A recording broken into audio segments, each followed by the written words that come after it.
Lorsqu'on évoque Pompéi, c'est la cité ensevelie que nous avons tous à l'esprit. Mais avant que le mont Vésuve entre en éruption, des hommes et des femmes ont été les témoins d'une époque qui nous ramène 2000 ans en arrière.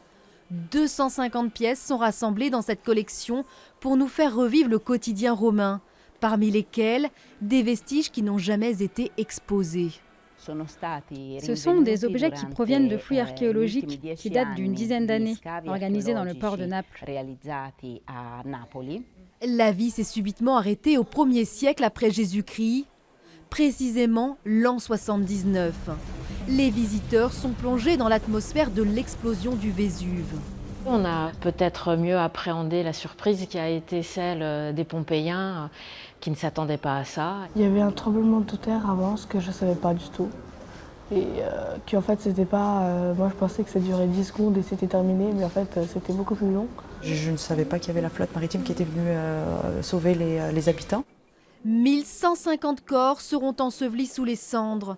L'atmosphère est pesante car l'exposition s'achève avec des moulages de corps pétrifiés dans la mort de ceux qui furent piégés dans la cité. C'est très émouvant, notamment les corps qui sont là, qui ont été plâtrés. Je ne suis pas un grand connaisseur non plus et grand amateur de tout ça, hein, mais je trouve ça passionnant et j'y reviendrai. Je ne pense pas avoir jamais vu de telles choses en Angleterre. Je ne m'en souviens pas. Pompéi, un récit oublié, est à découvrir jusqu'au 6 octobre au musée de la Romanité à Nîmes. Depuis son ouverture, l'exposition accueille 7000 visiteurs par semaine. Elle compte attirer pas moins de 150 000 personnes.